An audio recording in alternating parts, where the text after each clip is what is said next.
मुझे थिएटर के बाहर भी लोगों ने ये कह दिया कि यार यहाँ एक ही हीरो है क्या, आप ही की फिल्में आती रहती हैं ऐसे। तो वो बात मुझे ना रियल में महसूस हुई, तो मुझे लगा कि यार ना मुझे फिल्में भी छोड़नी चाहिए। ऐसा भी हो जाता था कि थोड़ा नोक झोंकी हो जाती थी, यकीन मानो मैं ना रियल में चिढ़ गया बहुत ज्यादा। थप्पड़ खाओगे तो चिढ़ हो गई, वो रियल मार रही थी। तो मैंने सीधे बोल दिया, मैंने कहा अगर अब चाहे माँ की वजह से हो चाहे कैमरा की वजह से हो, मैंने कहा अगर अब एक रीटेक और हो गया तो मैं ये फिल्म ही छोड़ दूंगा। अच्छा मैं अभी ये बात बता रहा हूँ, वो मैंने कभी नहीं बताई किसी को। ये बढ़िया है ना, माँ भी सुन रही होगी। तो तिरजू की नारायण में शूट कर रहे हैं जहाँ इतना वैसे ही ठंडा था, तो इतनी दूर जाने के बाद वहाँ पता चलता है अरे यार ये कौन से कपड़े पहन लिए। तो मैंने भी बोल दिया, मैंने कहा सर मैं सुबह रूम में भी गया, मैंने ऐसे ऐसे ये सब। तो उन्होंने भी मुझे डांटा, तो मैंने भी बोल दिया, मैंने कहा देखो कल से अगर ऐसा कुछ हुआ तो आप ही मेरा बैग लेके आना, और जो है मुझे कपड़े सेट पे तुम लोग ही दोगे। अगर मैं ऐसे किस्से सुनाऊं तो लगभग हर फिल्म में कुछ ना कुछ ऐसा है। देबू रावत जी, मतलब सॉरी टू से, कहीं उन्हें बुरा भी ना लग जाए कि ना वो हर फिल्म में ना ये कर देते हैं। मैंने कहा पहले ना तू मार खाना, मुझे सिंपैथी मिलेगी, फिर तो तू निकल के आएगा। अब तो मैंने वो भी नहीं करता हूँ, किसी को क्रिटिसाइज भी नहीं करता हूँ, अच्छा ही बोल के आता हूँ। अब तुम ऐसे अवेलेबल हो कि तुम्हें रात को फोन आया कि आज ही सुबह शूट और सुबह तुम चले गए, उससे भी एक गलत मैसेज जाता है कि यार तुम बिल्कुल ही फ्री बैठे हो। बिरजू लोहार छुमे सहरा गाँव मेरा 9 से ही लॉक डरदा छ, लेकिन यू दुई कौड़ी कर नौनू हमारी बिरादरी की नौनी दगड़ प्यार को खेल रचनो छो, लेकिन अभी यू जन दुनी छ कि बिरजू भी क्या चीज छ, ये की तब मैं लंका लगे दे। और ऐसा हो रहा है आजकल, सेलिब्रिटी जो है वो अध्यात्म की तरफ जा रहे हैं। अभी मनोज वाजपेयी जी ने भी एक इंटरव्यू में कहा था कि अध्यात्म जो है पूर्णता की ओर ले जाता है। तो आपकी क्या कुछ सोच है, आप किस सोच से जो है अब अध्यात्म की तरफ बढ़ चुके हैं? दीदी भूली भैजी सुना। नमस्कार दगड़ियों, मैं नलिनी गोसाई उत्तराखंड की नौनी स्वागत करती हूँ आप सभी का एक बार फिर से अपनी खास सीरीज भेंट वार्ता में। तो भेंट वार्ता में आज हमारे साथ हैं जिन्होंने अपने एक्टिंग की करियर की शुरुआत की थी मुंबई से, थिएटर किया है उन्होंने, और उत्तराखंड में भी काफ़ी फिल्में वो कर चुके हैं। और 2016 में बॉडी की गंगा से उन्होंने शुरुआत करी और 8-10 फिल्में लगातार वो करते गए।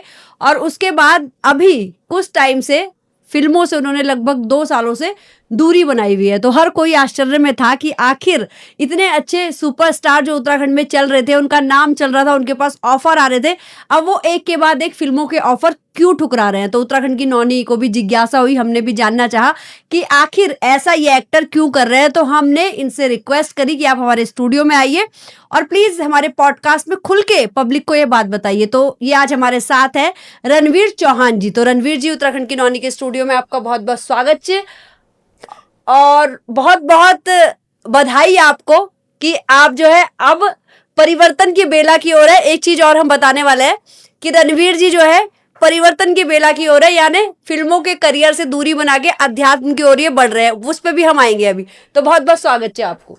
थैंक यू सो मच, बहुत बहुत धन्यवाद नलिनी जी। उत्तराखंड की नौनी आपका पॉडकास्ट जो है मैं बहुत पहले से फॉलो कर रहा हूँ, और इसमें मेरा भी बहुत मन था कि मैं आऊँ, और इसमें आज मुझे बुलाने के लिए बहुत बहुत दिल से आपका धन्यवाद है। क्या बात है। तो हम शुरुआत कर लेते हैं रणवीर जी यहीं से, पहले कि आपका गो कक्ष कहाँ के आप रहने वाले हैं, कैसे आपके एक्टिंग की करियर की शुरुआत हुई थी, और प्लीज आप ये ब्लैक टी भी लेते रहिए। जी। खैर गाँव तो मेरू टीरी गढ़वाल में ही है, गुल्लर दोगी पट्टी वहाँ मेरा गांव है, और दादा दादी वो सब पहले से वहीं रहे हैं। और उसके बाद जो है मेरे पापा एक आर्मी पर्सन है, तो फिर हम ऋषिकेश आ गए। तो करीब करीब 50-55 साल से हम ऋषिकेश में ही हैं। और स्कूल के बाद ही मैं बॉम्बे चला गया था, और जैसा कि आपने इंट्रो में बता ही दिया कि बॉम्बे से ही मेरी शुरुआत हुई। तो बस वहीं जो है मैं मेरे ख्याल से 2007-8 में ही मैं बॉम्बे चला गया था। तो वहीं पृथ्वी थिएटर से मैं जुड़ा रहा शुरुआती दिनों में। और वहाँ पर अच्छी बात ये हुई थी कि जब मैं पृथ्वी थिएटर में गया तो मुझे पता नहीं था कि ऐसा कुछ जो है वहाँ पर होगा। वो मेरा कोई एक मतलब दोस्त था जिसने मुझे पृथ्वी थिएटर के बारे में बताया हुआ था। इस तरह से मैं वहाँ पहुँचा। तो जब कुछ समझ नहीं आया तो मैंने सोचा कि यार चलो एक प्ले देख लेते हैं। अच्छा। है, तो मैंने एक प्ले देखने के लिए टिकट ली। और जैसे वहाँ क्या होता है, जैसे थिएटर में लाइट ऑन होती है तो तब दिखता है कि हमारे आसपास कौन बैठे हैं। अच्छा तो वहाँ एक बहुत बड़ी चेयर होती थी महाराजा टाइप की, तो वो कभी पृथ्वीराज कपूर उनकी होती होगी, जी। फिर राज कपूर जी बैठते होंगे। उस दिन लकीली वहां पर शशि कपूर जी थे। अच्छा, बाहर आते ही मैंने उनके पैर पकड़ लिए। अरे वाह। मैंने कहा सर, फिर मैंने जो आधे घंटे में उन्हें अपनी सारी कहानी सुना दी। हाँ। अच्छा लकीली ये हुआ कि उन्होंने मुझे बहुत अच्छा टाइम दिया। वहाँ पृथ्वी कैफे होता है, वहाँ बहुत आर्टिस्ट हमेशा बैठे रहते हैं, तो उन्होंने मुझे बकायदा बिठाए साथ में, चाय वाय ये, तो उन्होंने मेरी सब बातें सुनी और फिर उन्होंने मुझे, उनकी बेटी है संजना कपूर, तो उन्होंने कहा कि बेटा कल वहाँ उनसे बात बूत करके, फिर वहाँ एक फेस्टिवल होता है, वो शायद सितंबर अक्टूबर के टाइम पे होता है, तो फिर मैंने संजना उनसे, उनकी बेटी है उनसे रिक्वेस्ट करके फिर मैं वहाँ पर प्रोडक्शन में जो है स्टार्ट, तो वहाँ से फिर मैं पृथ्वी थिएटर से ही काफ़ी सालों तक, फिर साल 2 साल ऐसे जुड़ा ही रहा। तो इस तरीके से जो है वहाँ पर शुरुआत हुई। फिर आपका उत्तराखंड में जो आपकी फिल्म थी, पहली फिल्म जो है बॉडी की गंगा, इसका ऑफर कैसे मिला, यहाँ पे कैसे आप पहुंचे? अब बॉम्बे में तो टीवी शोज़ में छोटे मोटे कैमियो, कुछ थोड़ी बहुत ऐड फिल्म, ऐसा चलता ही जा रहा था। तो बाय द टाइम क्या हुआ कि एक ऋषिकेश के ही हैं वो, और वो महादेव एक सीरियल है, उसमें शायद वो प्रोडक्शन में हुआ करते थे। तो मुझे ये किसी ने बताया कि यार वो एक गढ़वाली फिल्म बना रहे हैं, तो फिर उन्होंने किसी से मुझे फ़ोन करवाया कि यार इस टाइप से कोई लड़का ऐसा।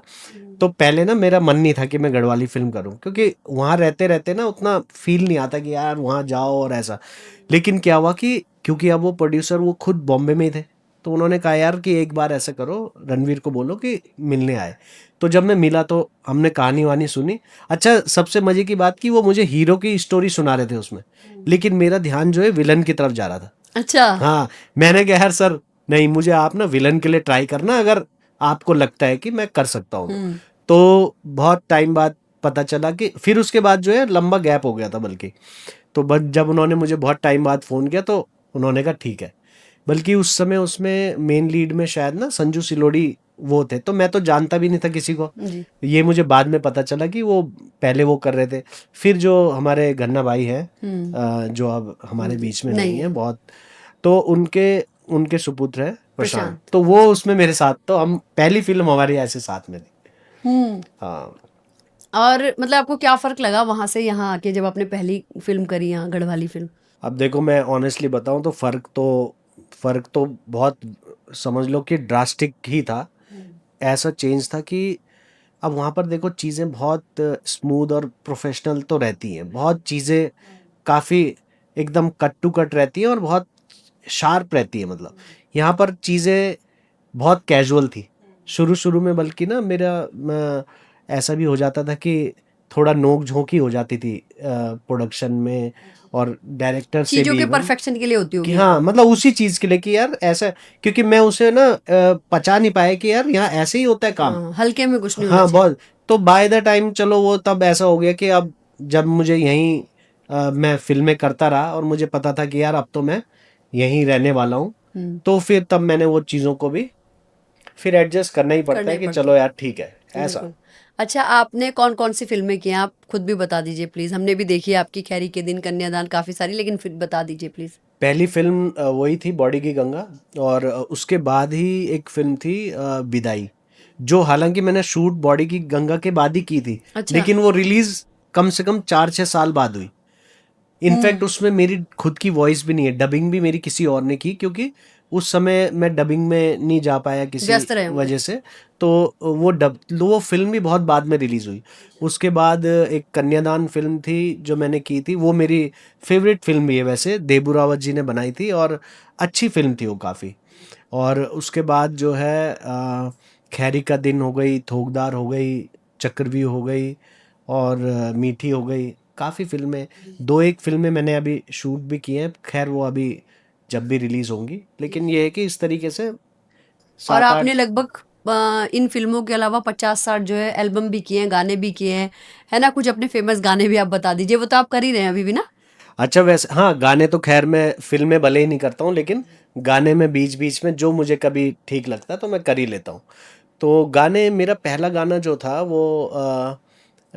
वो एक ढोल रसिया करके एक गाना था, वो मेरा पहला गाना था। ये शायद ये मुझे अब प्रोडक्शन थोड़ा ध्यान नहीं आ रहा है, ये एक नागेंद्र प्रसाद भाई हैं, वो हाँ जी, हाँ जी। डीओपी हैं, हाँ, हाँ, हाँ। उनके चैनल का गाना था, उनकी वाइफ ने गाया था वो गाना। और वो गाना इतना अच्छा गाना है रियल में। और मैं सच बताऊं तो मुझे अभी भी जब बहुत सारे लोग मिलते हैं तो वो मुझे उस गाने के लिए ज़्यादा अप्रिशिएट करते हैं कि यार आपका वो एक गाना बहुत पहले देखा था और उसमें मतलब बहुत अच्छा लगा था वो गाना, ये रियल है। तो मुझे भी वो गाना बहुत पसंद है, बल्कि हम उसका एक बार सोचे थे कि पार्ट 2 भी करें। तो इनफैक्ट उसमें मेरे साथ ना वो थी अपना जो ये प्राची है ना, कमली जो जी, जी, छोटी जी, बच्ची हाँ, है, हाँ, हाँ। इसकी बड़ी बहन उसमें हीरोइन थी। अच्छा, हाँ, अच्छा तब इसकी बड़ी बहन भी? हाँ हाँ, अच्छा, इसकी बड़ी बहन है, वो हीरोइन थी। और तब प्राची बहुत छोटी थी हाँ, और जो है वो दोनों एक जैसे दिखते हैं लगभग। हाँ, अच्छा, तो वो उसमें थी और अच्छी आर्टिस्ट थी वो लड़की। अभी तो खैर शादी हो गई, अब वो शायद इस काम में नहीं होंगी, अच्छा, लेकिन अच्छा, इस तरीके से वो गाना बहुत अच्छा था। इसके अलावा अलावा भी जैसे साहब सिंह रमोला का उनका जो है एक तेरू मेरू मिलनू एक गाना है, वो भी मुझे बहुत पसंद है। ऐसे बहुत सारे गाने हैं, खैर गाने तो बहुत ही सारे हैं, 50-60 या शायद ज़्यादा भी होंगे, मैंने कभी ऐसे काउंट तो नहीं किया। लेकिन गाने खैर रिसेंट मेरा एक मशक बीन से आया था, अभी श्वेता महाराज जी के साथ आया था, और वो खैर गाना इतना चला नहीं, लेकिन अच्छा ही ठीक ही था गाना। चलिए बढ़िया है। अच्छा आपका एक दौर चल रहा था बढ़िया, आप पे लगातार फिल्मों के ऑफर थे और आप फिल्में कर भी रहे थे, सब कुछ अच्छा था, बहुत बढ़िया। और जब ऐसा होना और उसके बाद आपने जो गैप कर लिया 2 साल का, जबकि ऐसा नहीं है, अभी भी हमें पता है कि आपके पास फिल्मों के ऑफर लगातार आ रहे हैं, लेकिन आप फिल्में कर नहीं रहे हैं। और 2 साल लगातार फिल्में करते करते गैप करना किसी भी एक्टर के लिए, किसी भी फील्ड के लिए काफी बड़ी बात होती है। तो क्या कुछ वो वजह है कि सब कुछ सही चल रहा था, फिर भी आपने जो है चीजें छोड़ दी? हाँ, वो शुरुआत में तो ऐसा था ना कि जब मैंने पहली फिल्म करी, दूसरी करी, फिर उस समय क्या था ना, मैं इतना सोचता नहीं था कि मतलब कहानी ये वो, मतलब ऐसे कभी सोचा नहीं उस जी, जी, चीज़ जी, में। जी। बस तो काम जो भी करना था उस फिल्में थी टाइम। बस मैं हुँ, उसमें हीरो या विलन होता था जी। और वो मेन लीड था, तो मैं करता ही जा रहा था। हुँ, बाय द टाइम ऐसा भी मुझे थिएटर के बाहर भी लोगों ने ये कह दिया कि यार यहाँ एक ही हीरो है क्या, मतलब इस अच्छा, टाइप से भी मुझे कि लगातार सुनने को फ़िल्मों में मिला यही कि दिख रहे हैं, हाँ, लगातार ऐसे इतनी सारी फिल्में आ रही थी। तो हाँ। वो चीज़ भी मुझे ऐसा मुझे रियल में एक बार ना थिएटर से निकलते ही किसी ने मुझे, अब उन्होंने शायद मजाक में बोला हुँ, होगा हुँ, हुँ, हुँ। कि यार यहाँ और हीरो नहीं है क्या, मतलब आप ही की फिल्में आती रहती हैं ऐसे। हुँ, हुँ। तो वो बात मुझे ना रियल में महसूस हुई। तो मुझे लगा कि यार ना मुझे फिल्में भी छोड़नी चाहिए, हुँ, ताकि जो है कोई और भी तो होने चाहिए, तभी हुँ, तो पता लगता है कि अब हुँ, देखो, अगर कोई बगीचा है तो उसमें बहुत सारे अलग अलग फूल होंगे, तभी हुँ। तो अच्छा भी मज़ा दिखता है। आएगा। और ये चीज़ें हैं। और मैं सच बताऊं तो अभी भी जैसे बहुत सारी फिल्में मैं नाम लूंगा तो वो पहले मुझे ही मतलब ऑफर हुई, और हुँ। उसके बाद जब नहीं की तो औरों ने की होंगी। तो अच्छा ही है ना, तो इससे नए नए लड़के भी आते हैं और अच्छा भी लगता है। पर ऐसा कौन सोचता है, मतलब आजकल के टाइम में वो भी, कि अगर हमारे पास ऑफ़र या चीज़ें आ रही हैं, हम ये सोचें कि यार दूसरों के लिए छोड़ दो ज़रा, थोड़ा उन्हें भी करने दो। नहीं नहीं, ऐसा भी चलो। नहीं है कि, हाँ, खैर देखो मैं देने वाला कौन होता हूँ, हाँ। सबको जो जिसके लिए है वो तो वो प्रभु उसको के हाथ में है, मिलता लेकिन ही है। हाँ। ये तो वो ऐसा बोलना भी गलत होगा कि मैंने छोड़ा तो मिला, ऐसा नहीं है। आप ये नहीं कह रहे। हाँ आपने दूसरी बात कही, देखो कि अलग-अलग रंग के फूल होने चाहिए, है ना? हाँ, वो मैं आपने मुझे खुद अच्छा कि मैं लगता ही है। क्यों, चलो और नए लोगों को ऑफर मिलना हाँ चाहिए। आप चाहते तो आप लपक के उन्हें लेते, बोलते भाई मैं ही करूँगा। हाँ, वो इस बारे में तो आप जी। सही बोल रहे हैं, क्योंकि हुँ, वो मेरा स्वार्थ रहा ही नहीं कभी कि मुझे ही सारी फिल्में करनी है या मैं ही रहूं, बस ऐसा वाला स्वार्थ नहीं है। इनफैक्ट मैं खुद जो है ना, मेरे खुद जो लड़के करते हैं, बहुत सारे लड़के जो मुझे खुद बहुत पसंद है। हाल ही में बल्कि अभी कोई मैंने ना कल ही मेरी अभी ये मॉल ऑफ देहरादून में एक फिल्म के लिए हम बातचीत कर रहे थे, तो उन्होंने मुझे बोला कि यार आप ना, तो मैंने उनको खुद कहानी सुन के बोला कि ना इसमें तुम मुझे विलन रखो, और हीरो के लिए मैंने खुद नाम सजेस्ट करे 2-4, क्योंकि देखो जो हैं तो उनका नाम लो, ऐसा भी नहीं है कि जबरदस्ती किसी चीज़ को करो। तो ये तो है कि देखो मुझे खुद भी अच्छा लगता है कि पूरी वैरायटी और ऑडियंस के पास पूरी चॉइस होनी चाहिए, कि वो किसी को मतलब सबके कोई भी अच्छे लग सकते हैं फेवरेट, और ऐसे में ही तो लोगों को देखो मौका भी मिलेगा ही। ऐसा भी नहीं है ना कि हम खुद ही सारी फिल्में कर रहे हैं, अगर डायरेक्टर हमारे जानने वाले हैं या ऐसे, ऐसे तो अगर हम ही करने लगे तो फिर औरों के लिए फिर काम बहुत अच्छी कैसे सोच रहे। है ये तो आपकी, बहुत बढ़िया। अच्छा, जैसे फिल्में हैं यहाँ, पहले मतलब आप फिल्में बस करते थे, बाद में आपकी चॉइसेस भी आने लगी भाई कि मैं इस तरह की फिल्म कर सकता हूँ, इस तरह की नहीं। तो आपको क्या लगता है कि यहाँ फिल्में जो हैं उनका स्तर ठीक है, या फिल्में किसी कुछ खास मकसद से ही बनाई जा रही हैं, सब्सिडी या कुछ और? देखो अ, सबसे पहली बात तो जितने भी हमारे गढ़वाली डायरेक्टर हैं, प्रोड्यूसर है जो फिल्में बना रही हैं, उनकी इस करेज के लिए मैं उनको बहुत बहुत शुभकामनाएं। और मुझे बहुत अच्छा लगता है कि देखो वो फिल्में बना रहे हैं। और जो है, मैंने जहाँ तक ऑब्जर्व किया तो मुझे ये 2 या 3 कैटेगरी में दिखे। एक तो वो जो पुराने कलाकार और जो फिल्मी लवर टाइप के लोग होते हैं, जी। वो बस फिल्म बनाना चाहते हैं और वो फिल्म बनाते हैं। एक तो वो हो गया। दूसरा मैंने ये देखा कि जो प्योर सब्सिडी के लिए बना रहे हैं, तो वहां पर थोड़ा काम कॉम्प्रोमाइज हो जाता है। जी जी जी जी। और तीसरा वो भी है जो मतलब खुद मौज मस्ती के लिए ही बना रहे हैं कि यार खुद ही बना लो, खुद ही हीरो बन जाओ। वो भी एक अलग टाइप के। तो मुझे ऐसा लगता है कि कहीं ना कहीं इस चीज को थोड़ा सा, अगर कोई ऐसी एसोसिएशन होती कि ये इस चीज को कैटेगराइज ही कर देती कि ए ग्रेड बी ग्रेड में। अब ऐसा होता है ना, जैसे बॉम्बे है या हमारा उस टाइप की जो फिल्में हैं, वहां पर A grade B grade C grade फिल्में हैं। ओके।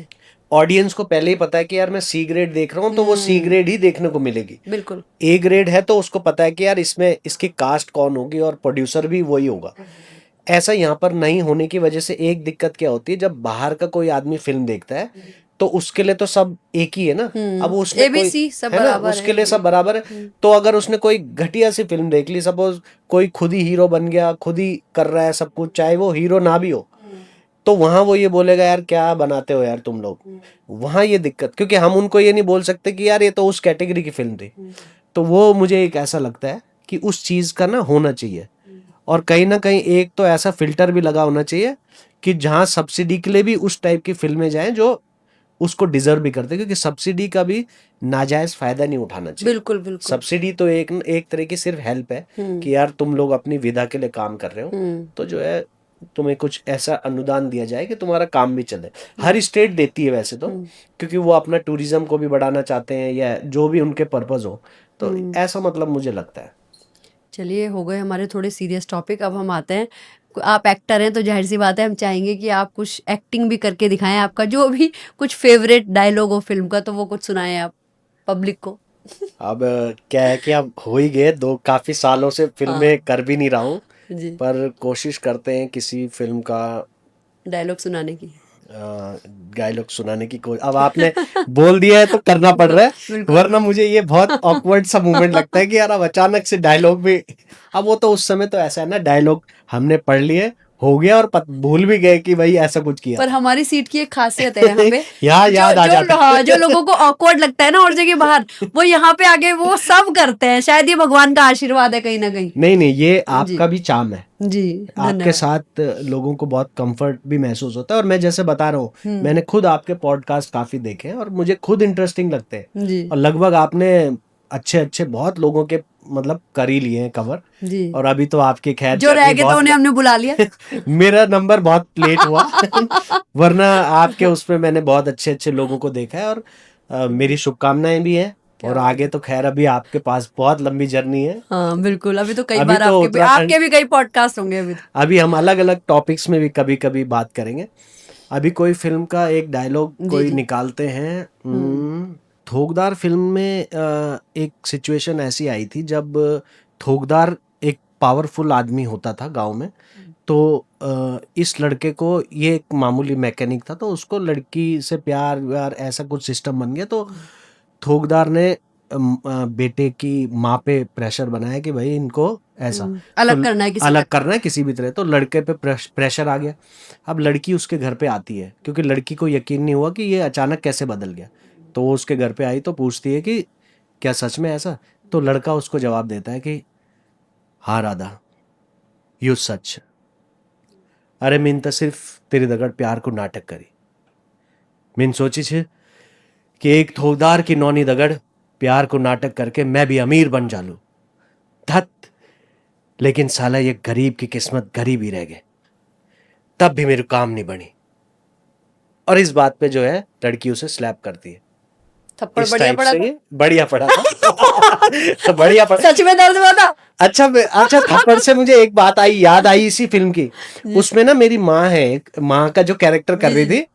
अब क्या होता है कि देखो, किसी सीन में ना बहुत ताकत लग रही होती है। अब वो सीन ऐसा था कि मैं कुछ कुछ एक्टिविटी करके आ रहा हूँ और माँ ने मुझे थप्पड़ मारना था। अच्छा। अब जो है, अच्छा मैं अभी ये बात बता रहा हूँ, वो मैंने कभी नहीं बताई किसी को, ये बढ़िया है है। ना। माँ भी सुन रही होगी तो तो फिल्म वाली माँ ने मारा? फिल्म वाली माँ ने। अच्छा। अब क्या हुआ, माँ ने एक दो थप्पड़ की टाइमिंग ऐसी गलत हो जा रही। अब कभी तो कैमरामैन ने गड़बड़ कर दी, और वो थप्पड़ जो है ना, अब माँ देखो, यहाँ के आर्टिस्ट और प्रो आर्टिस्ट में थोड़ा फर्क रहता है। थप्पड़ भी, मुक्का भी, सब ऐसा लगता है कि पता भी ना चले। वो तो मेरा काम होता है कि मैं उस थप्पड़ के साथ मूवमेंट कर दूं ताकि वो लगे ना। लेकिन वो क्या था, वो रियल में मार रही थी और वाकई बहुत तेज मार रही थी। अच्छा।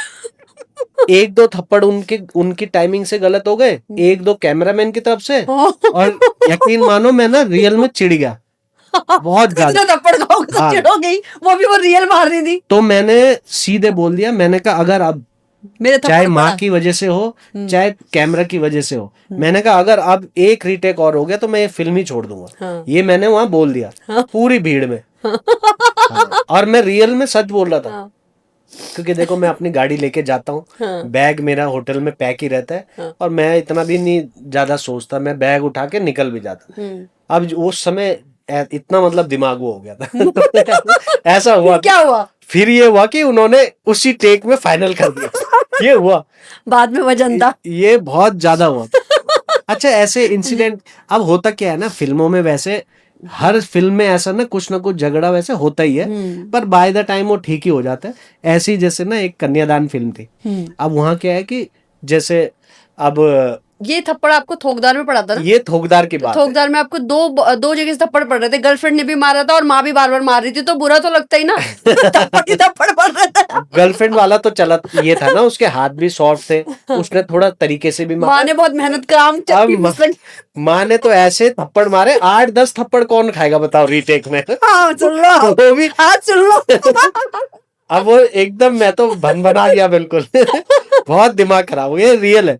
अगली स्टोरी पे आओ, फिर आप क्या बताते? अब क्या हुआ, जैसे उसमें अब होता क्या है, हमेशा एडी का ये काम होता है कि यार अगले दिन की ना कंटिन्यूटी बता दो कपड़ों में। अब देखो, इतना हम मानते हैं कि यार गढ़वाल में ना उतनी सुविधाएं नहीं हो पाती कि पूरा ड्रेस भी जा रहा है, सब जा रहा है। हाँ। तो हम भी कॉम्प्रोमाइज करते हैं कि यार अपने अपने बैग वगैरह थोड़ा बहुत हम कर लेते हैं। जी। अब लेकिन क्या हुआ, वो थोड़ा एडी ना, अब होता ही है, एडी बाय द टाइम दोस्त भी बन ही जाते हैं, तो उनकी वो कामचोरी सामने उन्होंने उसको ना कैजुअली ले लिया।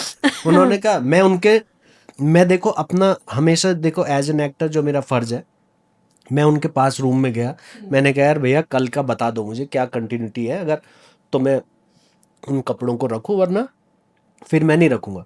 उन्होंने कहा अरे नहीं, आज तो सब फ्रेश सीन है, ये है वो है।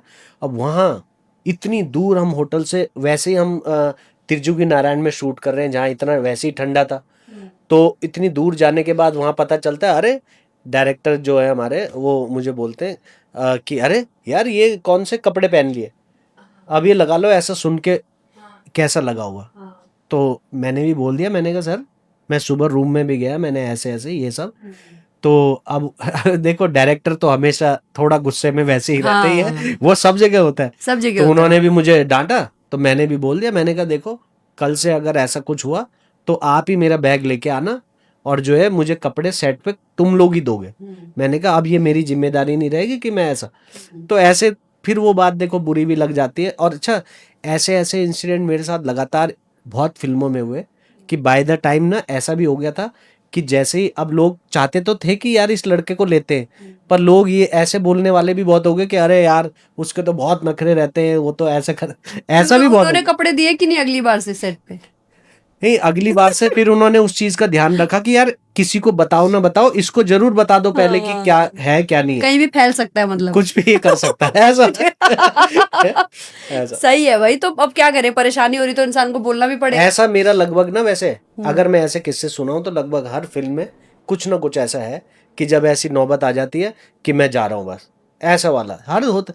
क्योंकि क्या है ना, उसका कारण खैर मैं कभी किसी व्यक्ति विशेष से ना नाराज ही नहीं हुआ, क्योंकि वो उनकी गलती नहीं होती। उनकी गलती नहीं है वो। हाँ। वो उनकी सिस्टम की पूरी सही गलती है, बात है। क्योंकि उनको पता ही नहीं है कि काम कैसे कैसे होना होता है, बिल्कुल है। सही। या इसको अब तुम बजट की मार समझो वो भी हो या सकता है। कुछ भी समझो, लेकिन उससे क्या होता है, अब इनको बताऊं कैसा आर्टिस्ट चाहिए होता है, जो बिल्कुल घिस पिट के बस काम करता रहे। और देखो मेरा वैसा ना नेचर बिहेवियर है ही नहीं। अगर मुझे लगता है कि यार काम सही हो रहा है तो ही मैं कर पाता हूँ, वरना ना मैं वो फिर क्या होता है ना, आर्ट भी कॉम्प्रोमाइज हो जाती है, सही बात तब है। मुझे ना मजा नहीं आता। ये भी एक बड़ा रीजन है कि मैं पिछले थोड़े टाइम से ना फिल्में मना ही करता जा रहा हूँ। अब देखो फिल्मों के लिए मुझे बोलते तो हैं ही, लेकिन मैं ना पहले ही समझ जाता हूँ कि ये क्या होने वाला है, तब मैं ना पीछे हट जाता हूँ, ऐसा होता है। तो अपने जो है इन्होंने थोड़ा दूसरा रास्ता पकड़ लिया। इन्होंने कहा अब इन्हें तो मैंने बोल दिया, बहुत सिस्टम सुधरने में टाइम लगेगा, तब तक मैं थोड़ा आध्यात्म की ओर चला जाता हूँ। और ऐसा हो रहा है आजकल, सेलिब्रिटी जो है वो अध्यात्म की तरफ जा रहे हैं। अभी मनोज वाजपेयी जी ने भी एक इंटरव्यू में कहा था कि अध्यात्म जो है पूर्णता की ओर ले जाता है। तो आपकी क्या कुछ सोच है? आप किस सोच से जो है अब अध्यात्म की तरफ बढ़ चुके हैं? अच्छा, ये वास्तव में बहुत इंटरेस्टिंग है, और इस माध्यम से तो खैर मैं आपके दर्शकों को भी जो है प्रेरित करना चाहूँगा कि उन लोगों को भी इस ओर थोड़ा सा, उनका भी मैं ध्यान इस ओर खींचना चाहूँगा। अच्छा, मैंने ये वाकई ऐसा हुआ है कि खैर ये तो 2014 की बात है, जब मैंने जो है पहली बार चीज़ों को पढ़ना शुरू किया। तो मैंने श्रीमद् भागवत महापुराण उस समय 10 महीनों में कंप्लीट किया था पढ़ के। उससे पहले मैंने एक छोटा सा और वो था मनुस्मृति, जो कि एक तरह का मैनुअल गाइड ही समझो पूरी ह्यूमैनिटी के लिए।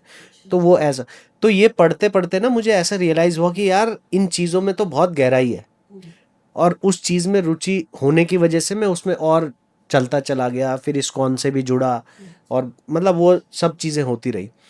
और इतने सालों तक लगातार उपनिषदों को और इन चीज़ों को पढ़ते पढ़ते धीरे धीरे ना कुछ स्टेजेस मुझे खुद फील हुई कि जैसे प्रज्ञानम ब्रह्म अगर बोलते हैं तो उसका मतलब है कि ज्ञान ही ब्रह्म है।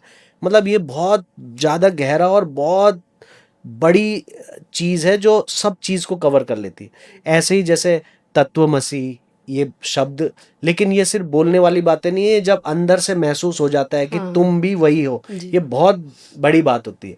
और पूरे वेदों का और शास्त्रों का निचोड़ भी सिर्फ यही है कि जब हमें ये रियलाइज़ हो जाए कि हम सब एक ही हैं, मौलिक रूप से एक ही हैं। वो सिर्फ जीव फॉर्म में हम अलग अलग हैं और अलग अलग महसूस करते हैं, वो भी सिर्फ अज्ञानता की वजह से, वो माया है। और वो भी खैर बहुत सटीक चीज़ है, क्योंकि इंसान अगर ये नहीं होगा ना और तुरंत आते ही एकदम पूर्ण रहे, तो फिर वो इतना भटकेगा और इतना काम भी नहीं करेगा। ये सब जर्नी उस पूर्णता को पाने की है। अच्छा, मैंने ये भी चीज़ नोटिस की कि ऐसा नहीं है कि ये मेरे साथ ही घटित हुआ, ये बहुत एक ही टाइम में सब जगह और बहुत जगह घटित होता है। तो मैंने रिसेंटली जैसे एक दिन मैं ये मनोज वाजपेयी जी का मैंने भी देखा था, वो एक रील टाइप का काफी वायरल हो, जिसमें वो कह रहे थे कि यार काश मुझे पहले ही पता चल जाता कि विजडम, पहले ही ये नॉलेज। और ये मैंने भी रियलाइज किया कि वाकई हमें कितने टाइम के बाद चीजें पता चल रही हैं, जो कि हमें वास्तव में शायद बचपन में या स्कूल टाइम में ही अगर इस तरह की पढ़ाई अवेलेबल होती और तब ये चीज पता चल जाती, तो हमारी बुद्धि की स्पष्टता किस लेवल पे होती। और बहुत मतलब, अच्छा अभी आशुतोष राणा जी, वो भी अचानक से काफी, मैं उनके भी पॉडकास्ट देखता हूँ। उनका भी एक शायद पंचतंत्रा वन करके एक चैनल है, और उसमें वो आध्यात्म से जुड़ी चीजें बहुत बताते हैं। तो वो भी एकदम से, तो ऐसा बहुत लोगों के साथ, या ऐसा भी हो सकता है कि जब कोई चीज पे हम खुद चले जाते हैं तो हमारे सामने वही चीजें ज्यादा दिखाई देती है, क्योंकि एआई बहुत वो सब सुन रहा है, मैं क्या चाहिए क्या देखना है कि ऐसा, तो वो भी हो सकता है। तो अब आप इस और इस दिशा की ओर बढ़ चुके हैं, तो हम ये जानना चाहेंगे आपको क्या लगता है कि अध्यात्म क्या है?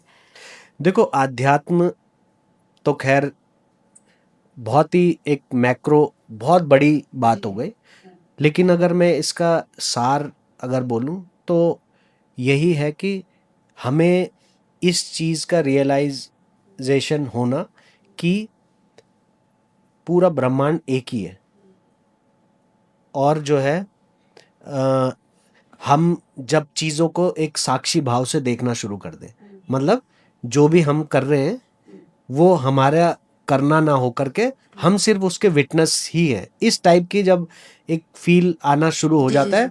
लेकिन ये कैसा है, ये देखो जब हमने कुछ चीज पढ़ी सुनी तो वो जानना एक तो वो हो गया, लेकिन एक समय ऐसा आता है जब अपने भीतर से वो दर्शन खुद आए। मतलब उस दिन देखो हम अपने से तो झूठ नहीं बोल सकते ना कि भाई ऐसा, वो जब जिस दिन अंदर से वो होता है ना, तो मैं बता नहीं सकता कि वो कितना कैसा आभास होता है। बस उस चीज को ही मैं शब्दों में नहीं बता सकता। जी। ये एक रात, हाँ, वो जिसके साथ होगा वही समझ पाएगा। और मुझे लगता है सबके लिए अध्यात्म की परिभाषा अलग अलग है, क्योंकि सबका नजरिया, सबका आभास, सबका पहचानना, सब कुछ अलग होता है। देखो जर्नी सबकी अलग अलग हो सकती है जी। किसी, इसीलिए क्या है ना, जैसे बुद्ध हुए जी, अब वो उन्होंने कभी भी ना ये नहीं बोला कि इसी रास्ते चलो, बिल्कुल। उन्होंने भी यही बोला कि यार पहुंचना तो वही है, हाँ। लेकिन रास्ता तुम्हारा खुद का होगा। बिल्कुल इसीलिए अगर मैं भी किसी को सजेस्ट कभी ये नहीं कर सकता कि ऐसे करो, बिल्कुल। क्योंकि मुझे भी पता है कि वो अपने ही तरीके से जाएगा, लेकिन क्या है जाने के लिए वो प्रज्ञा, वो उतना वो करेज बहुत जरूरी है, वहां जाने की इच्छा बहुत, पहले तो वो इच्छा ही वो जरूरी इच्छा है, वो एनर्जी है, तभी जाकर के वहां पहुंचना बहुत आसान है। और जब एक दिन वो घटित हो जाता है ना, तो ऐसा लगता है कि यार मैं जिसे ढूंढ रहा था वो तो यही था। सही बात। मतलब ये एहसास मैं बता नहीं पूर्णता सकता। हमारे अंदर ही थी, जैसे हम मतलब बस, दुनिया में ढूंढ रहे थे, बस। हम अपने आप में पूर्ण है। बहुत बढ़िया। अध्यात्म की तरफ इन्हें जाने से थोड़ा सा रोकते हैं और फिर लाते हैं फिल्मों की दुनिया में। हाँ। तो आप एक डायलॉग प्लीज और सुना दीजिए। फिर आप देखो इतना अच्छा मूड गहराई में मैं चाह रहा था, इन्हें गहराई में जाते जाते थोड़ा सा खींच लिया, सॉरी। गहराई से जाते जाते फिर डायलॉग की तरफ यही तो ले है आया। दुनिया जो आपका पथ भ्रमित करेगी। हाँ, यही तो है, यही है। उत्तराखंड की नौनी। आपका कमाल ये है। हाँ वही। हाँ ये देखो बहुत बढ़िया भी है, क्योंकि पॉडकास्ट में सभी चीज फ्लेवर सारे होंगे सारे तभी तो फ्लेवर मजा होने आएगा। चाहिए। हाँ, ये पूर्णता इसकी भी तो जरूरी है ना, पॉडकास्ट की पूर्णता भी तभी पॉडकास्ट होगी। की भी तो पूर्णता बहुत हर जरूरी चीज है। पूर्ण होनी चाहिए। हाँ ये भी है। हाँ। तो अब कैसे एक और दरअसल होता क्या है ना, डायलॉग याद नहीं आते, ऐसा नहीं है। ये तो है। अच्छा ये होता कि अरे हिंदी फिल्म के डायलॉग तो 50 डायलॉग याद रहते, लेकिन देखो जब हम गढ़वाल उत्तराखंड की नौनी में हैं, तो बात सिर्फ गढ़वाल की होगी। ठीक बना। तो अब एक फिल्म थी कन्यादान। अब उसमें क्या था कि उसमें मैं विलन था, बिरजू लोहार। तो फिर उसमें जो हीरो है वो हमारे ही जैसे बिरादरी की लड़की से उसको प्यार था, तो और मुझे भी वो लड़की पसंद थी फिल्म में। तो हाँ, फिल्म में ही। हाँ मतलब फिल्म तो पूरी बात बोलने की जरूरत नहीं है। हाँ, मतलब कैरेक्टर में रहना जरूरी है ना। तो मैं फिर तो है, अब ये इसको जैसे पता चलता था कि यार वो ऐसे ऐसे ना, तो वो अपने दोस्तों के बीच में एक दिन बीड़ी पीने का भी ऐसा था। उसमें ना फिल्म में एक सीन था जिसमें देबू रावत जी ने लिखा रहा होगा कि वो एक जगह सिगरेट पी रहा है।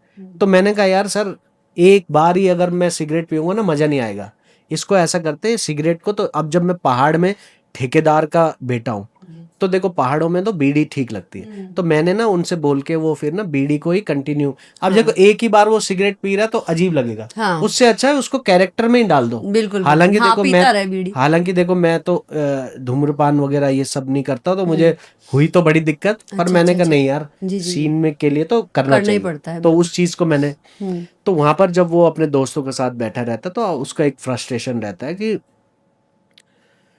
बिरजू लोहार छुमे सैरा गौमा मेरा नौ से ही लॉक डरदा छ, लेकिन यू दुई कौड़ी कर नौनू हमारी बिरादरी की नौनी दगड़ प्यार को खेल रचनु छो, लेकिन अभी यू जन दुनी छ कि बिरजू भी क्या चीज छ, ये की तब मैं लंका लगे दियो।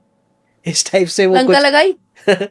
अब देखो विलन तो लास्ट में देखो विलन की लंका लगती है। हाँ, ये तो सही बात। अच्छा उसमें मुझे ये चीज थोड़ा सा अच्छी नहीं लगी थी। अब देखो विलन को तुमने पहले इतना बिल्डअप कर दिया। अच्छा ये चीज ना वैसे मैंने देखा है, मैं देबू रावत जी मतलब सॉरी टू से कहीं उन्हें बुरा भी ना लग जाए कि ना वो हर फिल्म में ना ये कर देते हैं। वैसे वो क्या वैसे मैंने क्या बहुत कर देते हैं। क्या होता है कि ना तुमने एक बार ना विलन को जब बिल्डअप दे दिया तो क्या है ना, बिल्डअप जब दे दिया तो फिर उसका ना वो टेम्पो बना के रखो। ऐसा नहीं कि वो अचानक से फिर ना कार्टून टाइप मार खा रहा है। हाँ, समझ रहे हो। हाँ, बिल्कुल बिल्कुल। अच्छा इसमें जब ना फाइट सीन था तो अब वो नया नया हीरो था लड़का, गौरव गैरोला करके, अच्छा लड़का है, बहुत अच्छा लड़का है।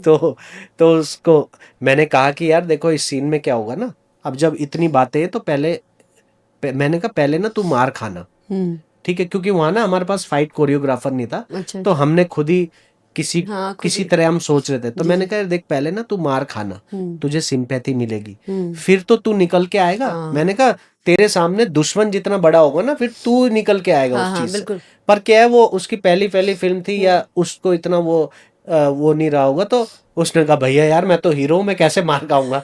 तो मैं ना, मुझे हंसी आ गई, मैंने कहा अब इसको नहीं समझाना। हाँ। तो फिर ऐसे ऐसे लेकिन तो हिंदी फिल्मों में अक्सर तो मैंने ये देखा है, पहले हीरो बहुत पिटता है, देखो, फिर उसके बाद ही जो है हीरो एकदम से उठता है और विलन को मारता है। अक्सर तो मूवीज में यही होता है। मैं अगर खुद उसमें होता ना, हाँ। तो मैं ना उसको हीरो के लिए चैलेंजिंग बनाता। हाँ, देखो वही तो, तभी तो कितना मजा मुश्किल है, आएगा। पीट रहा है, मेरे लिए बड़ा तो मैं टास्क है, कैसे मारूं। अब वो चीज ना, वो अब ऐसा है ना, वो मैंने फिर अब लोग भी थोड़े वो होता है, पता है, मूवी देखते कनेक्ट हुए, तभी हाँ, तो होगा कनेक्ट होते हैं, इंसान। अरे यार पिट रहा है बेचारा, पिट रहा है। अब अगर भगवान श्री राम को इतनी मुसीबतें नहीं हुई होती ना, तो आज हम उसको इतना एंजॉय नहीं कर रहे होते। ठीक है, देखो वो तो भगवान तो खैर, भगवान तो सिर्फ लीला ही करते हैं, लीला वो करते तो हैं। उसमें तो कोई बात ही नहीं है। सही बात वो है। तो वो राम और रावण वो खुद खुद ही है। वो सही बात आपको है। तो पता ही है कि वो रावण जो है वो जय और विजय हुआ और करते थे। इंसान भी अगर कष्ट झेल के उभरता है तो उसकी तो बात ही अलग उसमें होती है। फिर वो हीरो बन जाता। हाँ, वो हीरो होता तो है। वो थोड़ा थोड़ा ना, मुझे कई फिल्मों में ऐसा महसूस हुआ कि यार जब तुम किसी चीज को ना डेवलप कर रहे हो, तो उसको पूरा बिल्डअप तो दे ही दो। तो वो बिल्डअप की कमी भी मुझे कई फिल्मों में नजर आई है। खैर अब तो मैं देखो जो भी गढ़वाली फिल्म लगती है मैं देखने जाता हूँ, क्योंकि सब बनाने वाले अपने ही हैं और सबके लिए रेस्पेक्ट भी है। और जो है अब तो मैंने वो भी नहीं करता हूँ, किसी को कमेंट। क्रिटिसाइज भी नहीं करता हूँ, अच्छा ही बोल के आता हूँ कि यार अच्छा था। क्योंकि अब मैं सोचता हूँ जो अच्छा है उसे देखो, जो उसमें गड़बड़ है उसको देखो ही मत, क्योंकि उस गड़बड़ के पीछे उनकी अज्ञानता भी हो सकती है, और शायद पैसों की कमी भी हो या सकते हैं। कुछ भी हो सकता है, तो उसको हम छोड़ देते हैं। मतलब मैं सोचता हूँ अच्छा ये भी एक अध्यात्म का वही है असर। हाँ, बिल्कुल सही क्योंकि बात है। हमारे दिमाग में ना वो चीज भी आ गई कि यार सब, क्योंकि सब तो मैं ही हूँ, मतलब हम ही तो सब है, सही बात है। तो किसी भी को भी बुरा फील क्यों कराना। क्यों कराना, वो अच्छा बुरा ही, किसी को फील होगा तो हम ही को वो फील होगा कि हमारे सब से हम ही है। कनेक्शन, तो एग्जैक्टली। इसीलिए वो अच्छा ही रहने दो चीजों को। तो अब आगे की क्या कुछ योजनाएं है, अध्यात्म की तरफ कुछ योजनाएं बनाए है, फिल्मों में वापस आने की कोई योजनाएं बनाई है? एल्बम तो आपकी चल ही रही है, क्या कुछ करेंगे आप? देखो गाने तो अभी खैर मैं एक दो गानों के शूट पे अभी हाल ही में जाने वाला हूँ, तो वो गाने तो मैं करूँगा ही। फिल्म का देखो सिर्फ मैं ना, ऐसा नहीं है कि फिल्म मैं करना नहीं चाहता, मैं तो करना ही चाहता हूँ फिल्म। और जो है, मैं जैसे बता रहा हूँ कि कल भी मैं एक फिल्म ही सुन के आ रहा हूँ, तो सुनने में तो देखो सब कोई अच्छा ही दिक्कत लगता नहीं है, है वैसे सुनने में। सुनने में क्या बुराई है। लेकिन ये है कि मैंने कहा यार देखो इतनी फिल्में ना करने का जो कारण है ना, वो कारण हमेशा ही बना रहेगा। बाकी जो फिल्म्स को लेकर जो मेरी एक्सपेक्टेशंस रहती हैं, अगर चीज़ें अप टू द मार्क है, तो मैं डेफिनेटली, मैं तो करना ही चाहता हूँ। देखो कौन नहीं करना चाहता, हर एक्टर का देखो एक ही वो रहता है कि जो है ना, कलाकार वैसे तो जो है हमेशा ही काम करना चाहता है, तो वो चीज़ें देखो मेरे साथ भी है ही। बाकी जो है क्योंकि गढ़वाल की फिल्मों में पैसा थोड़ा सा जो है, एक तरह से मैं देखा जाए तो कलाकारी आपके लिए जो है ना सफिशिएंट फंड इकट्ठा नहीं कर सकती कि आप सरवाइव कर सको आज के टाइम में। अच्छा जी। इसीलिए मैंने फिर मतलब जो है साइड बाय साइड चीज़ें मैंने स्टार्ट की, जैसे अपना ही कुछ ना कुछ काम धंधा, तो मैं उन चीज़ों में भी अब मुझे टाइम देना पड़ता है थोड़ा बहुत। तो मैं फिल्म के लिए ऐसा हो चुका है कि जैसे ना मुझे कोई अगर फिल्म बोले तो कम से कम 15-20 दिन पहले बोल दे अच्छा, कि ताकि यार, क्योंकि मुझे कुछ फिल्में ऐसी भी मिली जो उन्होंने कहा कि रणवीर भाई हफ्ते 10 दिन बाद हमने शूट पे जाना है। तो मैं एकदम शॉक, मैंने कहा यार हफ्ते 10 दिन बाद, मैंने कहा यार ऐसे कहाँ होता है हफ्ते 10 दिन बाद। कह रहा है यार हम तो लोगों को एक एक दिन पहले बताते हैं तब भी चल जाते हैं। तो मैंने कहा यार देखो जो चले जाते हैं वो चले जाते हैं, पर मैंने कहा हमारे साथ ऐसा नहीं हो सकता, क्योंकि मैंने कहा हमारी कई लाइबिलिटीज़ हैं, अपने कुछ सही चीज़ें बात है। हैं, तो ऐसा नहीं होता। और मैंने कहा वैसे मेरे ख्याल से बताएं, इस चीज़ से भी कहीं ना फिल्में खराब हुई है। थोड़ा सा आर्टिस्टों, देखो जो सच्चा कलाकार होगा ना, वो ये चीज़ का भी ध्यान रखेगा कि ना वो विधा को ना गलत डायरेक्शन में नहीं ले जाना चाहिए। बिल्कुल बिल्कुल। अब तुम ऐसे अवेलेबल हो कि तुम्हें रात को फोन आया कि हाँ जी, सुबह शूट और पे सुबह तुम चले गए, उससे भी एक गलत मैसेज जाता है कि यार तुम बिल्कुल ही फ्री available- बैठे हो। अच्छा ठीक है फ्री तो चलो कोई बात नहीं, फ्री तो कोई बात नहीं, उससे ये भी हो गया ना कि तुमने यही नहीं देखा कि यार वो फिल्म है क्या, मतलब तुमने उसका कोई कैरेक्टराइजेशन होता है, आदमी को चिंतन करने का भी तो समय चाहिए कि सही यार मैं बात क्या है। करने जा रहा हूँ। उस किरदार में घुसने के लिए भी तो उसके इंसान लिए- को टाइम देना पड़ता हाँ। है, उसके बारे में रिसर्च करेगा, पढ़ेगा, थोड़ा टाइम देगा, टाइम उसे देके जिएगा या तभी तो फिर या तो तुम या बहुत ही महान क्विक हो, कलाकार या हो। तो जाते ही बिल्कुल कैरेक्टर शुरू हो गए। ऐसा हो भी सकता है। देखो ऐसा हम किसी को वो नहीं कर सकते, क्या पता ऐसे हो भी कलाकार, और उनके लिए तो सैल्यूट है जो एकदम ही जाते ही कैरेक्टर में घुस गए। नहीं तो लेकिन चलो हमने तो अक्सर ये सुना है कि जब भी किसी फिल्म की शूटिंग होती है या कुछ मतलब हिंदी फिल्मों की, बॉलीवुड की फिल्मों की बात करो तो पहले काफी लंबे टाइम तक वो किरदार को जीते हैं, शूट से पहले हाँ उसमें देखो रहते हैं। हाँ जी जी जी। तो बाकी और अध्यात्म के लिए आगे क्या कुछ प्लानिंग है, कुछ अगले पॉडकास्ट में बताओगे? नहीं अध्यात्म का तो देखो पॉडकास्ट ही वैसे पूरा ही अलग हो जाएगा, तब तो फिल्म की बातें ही नहीं होंगी, वो तो समंदर है, वहां तो जो है गोते जितने लगाओ जितने उतने कम है। मर्जी, वहां तो जितनी मर्जी सर्फिंग करो, हाँ। हमेशा कुछ ना कुछ नया ही मिलेगा। तो अध्यात्म तो देखो ऐसा है, वो तो एक तरह की ना, मैं वैसे सच बताऊं मुझे अब ये महसूस होता है कि लाइफ ना अब स्टार्ट हुई है, मतलब ऐसा लगता है अब जागा हूं, ये अब चीजें ना मुझे अब जर्नी ज्यादा क्लियर दिख रही होगी आपको कि हाँ अब कहाँ ऐसा है, लगता क्या है है। यार ये अब हुई है शुरुआत। जी जी जी। तो चलो ये तो ऐसा है कि चलो अब चल ही रहा है, और जो है आध्यात्म तो उससे हम वैसे वास्तव में कभी अलग थे ही नहीं, वो सिर्फ हमारी हम भ्रांति सबके होती साथ है, हम सबके कि अंदर जो है हम, वरना सब पहले से ही सेट है मामला। बहुत बढ़िया। तो उत्तराखंड की नौनी के स्टूडियो में आप आ जाए तो हमारी नौनी बुआरियों के लिए, युवाओं के लिए, जिनके लिए भी चाहे, आप प्लीज एक मैसेज भी दे दीजिए कुछ ना कुछ। देखा, सबसे पहले तो आपको जो उत्तराखंड की नौनी का दर्शक छन सब यो तो मेरी सेवा सौली, और सभी अपना ख्याल रखा स्वस्थ रहा, और मैं उनते एक ही मैसेज देना चाहूँ कि अपना जो कल्चर छ वैमा हम जतगा हो सके तो वैमा रहा, और जो छ अपना जो बच्चा छन, जो आने वाली पीढ़ी छ, उनते भी सही डायरेक्शन देने की बहुत ज़रूरत है, किले कि वही अग्ने हमारो भविष्य छ। तो आप लोगों ते बहुत बहुत धन्यवाद, और उत्तराखंड की नौनी माँ मिते बुलाने ते नलिनी जी को भी बहुत बहुत धन्यवाद। और भी बोला चैनल ते लाइक करा, सब्सक्राइब करा। अच्छा ये आप बुनक तो जरूरत ही नहीं पहुंचानी, किले कि मैं खुद ये चैनल ते फॉलो कर दूं, और बहुत अच्छी बातें, बहुत चीज़ें इसमें जो है सीखने को मिलती है, और आप लोग भी ये चैनल ते सपोर्ट करा, सब्सक्राइब करा, वे सका था ये जो भी प्रोग्राम आप दिखता वो ते अगर आप ते अच्छु लग दो तो लोगों दगड़ भी शेयर करा। क्या धन्यवाद। बात। तो बहुत बहुत बढ़िया रणवीर चौहान जी, आप उत्तराखंड की नौनी के स्टूडियो में आए, इतनी सुंदर बातचीत, और सबसे अच्छी बात मुझे इनकी लगी कि इनकी जो मतलब जो बोल्डनेस है या बुलंद है, ये जो इनकी मतलब कोई भी होता है तो पर्दे के पीछे वो कुछ बोलता है, सामने आके कुछ बोलता है, लेकिन कैमरे के सामने सारी चीजें बोलना, भाई सलाम है इस बात को कि आपने वो सारी बातें खुल के रखी, और शायद हर कोई रखे तो सिस्टम में सुधार हो जाए।